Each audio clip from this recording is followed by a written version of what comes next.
This is, as you guys may have heard, Justin the tar-faced Mac Daddy Trudeau has apologized for his role in allowing that old Nazi from Ukraine into the parliament and allowing him to be referred to as a freedom fighter. You all remember the trucker convoy, which, by the way, I support. And if a situation arises like what happened during those lockdowns, I would want the trucker convoy to come back and be even worse than it was. And Trudeau called them Nazis. You know, he saw one person with a swastika and he decided to call all of them Nazis, even though, number one, there was proof, because I have the video of someone in a mask with that dirty Confederate flag trying to make us all look like Confederates. And when he was called out, he ran away. You know, you see, yeah, Trudeau, that's number one.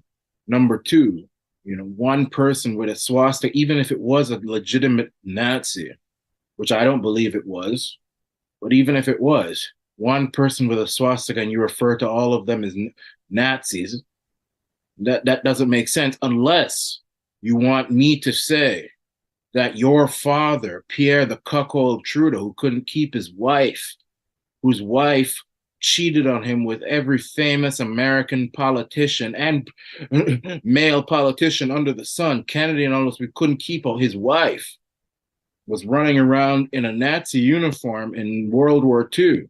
Okay, well, that means all the Trudeau family's Nazi. You want to play that game? I can play it too. But Trudeau calls those trucker convoy people Nazis, fighting for freedom. But this Nazi from Ukraine, he calls a freedom fighter because he's on the side of globalist Ukraine with a president that wears green pajamas and who's a tranny.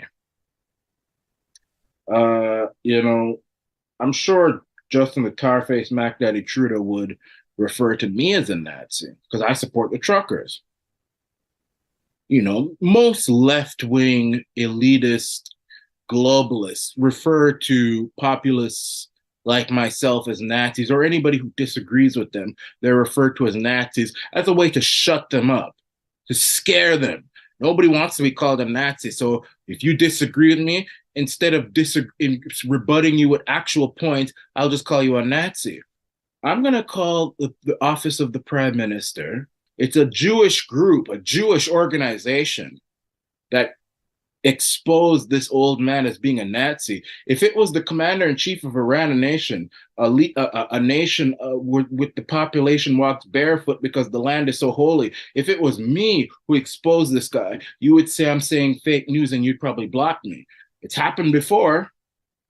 So if that hadn't happened, if the Jewish organizations, which I'm sure you guys are afraid of, didn't expose this guy, would I have not been considered a Nazi if I said I support this guy who is a Nazi? Let's call the prime minister's office. They probably won't even answer.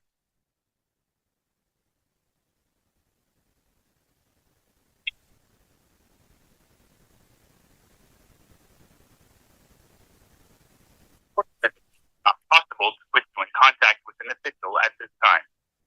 However, you may wish to leave a message. Please be assured that we will give it our utmost attention.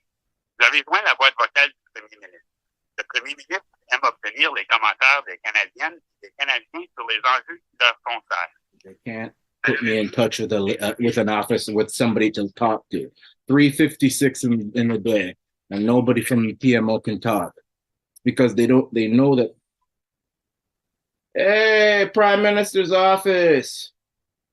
This is Michael Arana, Commander-in-Chief of Arana Nation, the nation where the people walk barefoot because the ground is so holy. I'm calling because I want to ask you a very, very important question.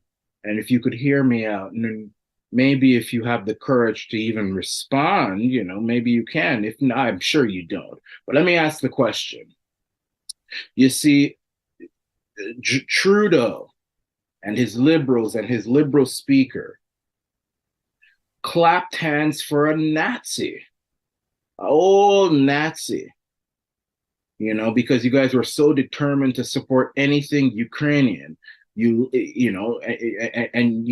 that, you have such a deep hatred for people on opposite side of the argument, and you want so badly to spite them that you lost all control of your senses and clap hands for a Nazi and call him a freedom fighter. Your speaker did.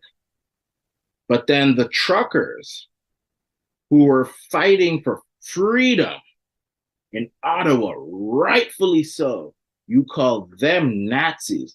A person who fights for Hitler's SS is a freedom fighter. Truckers who call for freedom from no good lockdowns over a virus that kills less than 1% of people who get it are called Nazis. You say that somebody was flying a Nazi flag in the truck convoy, and then you say that all of those people are now Nazis. Trudeau's father wore a Nazi uniform in World War II. So are all the Trudeaus Nazis? But anyway, we know that that's a nonsense thing.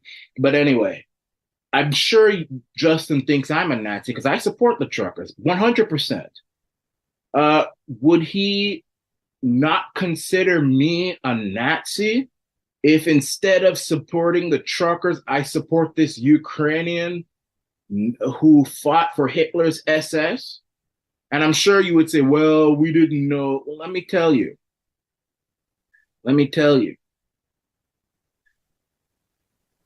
You guys should have done your research before you bring any old person off the street in Parliament and clap for them. But you see, you people, you liberal globalists are so immature.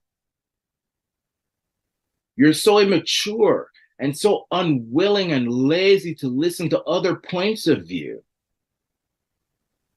that you hear that the globalist elitist mantra is to support Ukraine. And anybody who says anything otherwise, you want to ignore them, destroy them, censor them, maybe even kill them.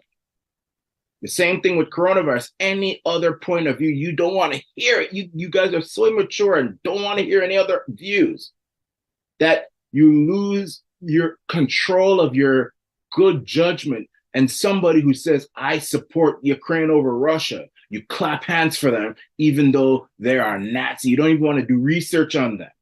You don't do any research on them because he says he supports Ukraine and he doesn't like Russia. Oh, well, good. And I bet you if it was me who warned you that this guy is no good, you would probably censor me, not these Jewish groups, which you're afraid of. So if I support this guy, would you not consider me a Nazi? And I know you're not going to answer back to me. You're not going to respond to this because you know I am right. The fact of the matter is you people clap hands for Nazis, and Trudeau, in my opinion, his sorry doesn't mean anything. He's just as responsible. In fact, it's pretty sad and cowardly of him to put his speaker under the bus and he gets to go free. How can the prime minister put the speaker under the bus? The buck stops with the prime minister. He could have told speaker, this man is not coming in here. The prime minister is the most powerful person in the country. And you want to throw your speaker under the bus. And Trudeau gets to continue going on. Let me tell you, his father was a Nazi sympathizer who dressed up in Nazi uniform and a motorcycle. The pictures are all over the internet. And now his son claps hands for Nazis because his son and his supporters are too immature. You may now hang up to send your message. To review your message, press 2. To re-record your message, press 3. To set the sensitivity for this message, press 7. No, there's that. I took up all the time, rightfully so.